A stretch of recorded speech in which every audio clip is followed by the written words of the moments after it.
The Amazon jungle is very scary. If you go to the Amazon jungle, you will surely die. Write me a 5-minute story with such a scary scene. The old man looked at the city that never sleeps, its millions of lights blurring into one in the distance. He had heard the city was dangerous, but he wasn't worried. Nothing could scare him anymore. He had seen things that would make a grown man cry. He had stared death in the face so many times it had lost its power over him.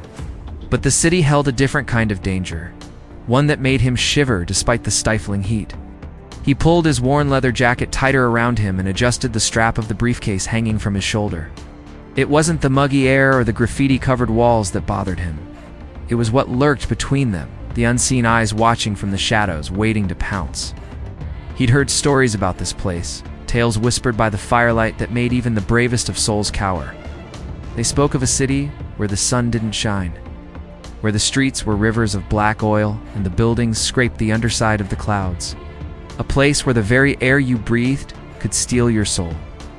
He had come for answers, seeking knowledge that delved deeper than the mysteries of the cosmos. He wanted to know what truly lay at the heart of this world, what forces twisted reality and made it bleed. As he walked, the sounds of the city pressed against him. A cacophony of screeching metal, grinding gears, and the ceaseless hum of machinery. It was a symphony of industry, a hymn to progress that grated on his nerves. The old man stopped in front of a building that seemed to be made of shadows. Its windows were black pits that swallowed the light. He could feel the darkness emanating from it, coiling around him like a shroud. He hesitated, the stories from his youth swirling in his head. But curiosity, that insatiable hunger for knowledge, urged him forward. He pushed open the door and stepped inside. The air grew colder, the shadows deeper. The old man's hand trembled as he reached for the light switch. When the room was flooded with light, he saw it was empty, just as the stories had foretold. But then he heard a voice, a whisper that slithered through the darkness. "Who goes there?" The voice was like ice water, seeping into his bones and chilling him to the core. He turned slowly, his eyes straining to pierce the gloom. There in the corner, shrouded in shadow, was a figure that seemed to have coalesced from the darkness itself. It moved, and the old man gasped. It glided closer, and he could see its features taking shape. It was a woman, or had once been a woman. Her skin was as white as bone, stretched taut over her cheekbones, highlighting the sharp angles of her face. Her eyes glowed with an eerie light, and her lips were pulled back in a perpetual snarl that revealed teeth filed to points like the fangs of some nocturnal predator. She took a step closer, and the old man felt his blood turn to ice. Her voice echoed in his mind. "Who are you? What do you want?"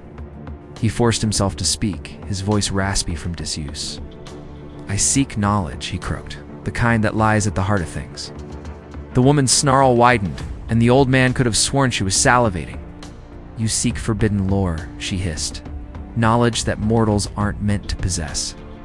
He nodded, his eyes locked on hers. "I seek the truth," he whispered, and the woman laughed. It was a sound like nails on a chalkboard, grating and harsh. "Truth?" she echoed. "You seek the truth. Very well, I shall show you the truth." With that, she turned and glided toward the wall, melting into the shadows as if she had never been there at all. The old man stood frozen, his mind racing. Is this real, or a figment of his imagination? The stories, the legends, they couldn't be true, could they? Then he heard a voice in his head, cold and emotionless, echoing the thoughts he had tried so hard to bury. "You cannot escape the truth," it said. "Not now, not ever." And the old man knew, with a certainty that defied logic, that he had just stumbled into a nightmare from which there was no waking up. The city, the stories, the woman, they were all part of something vast and terrible that had been hidden from him for so long. But now that he had seen it, now that he had heard it, he could never go back to the blissful ignorance of before. He was forever bound to this place, this moment, to the truth that had been shown to him.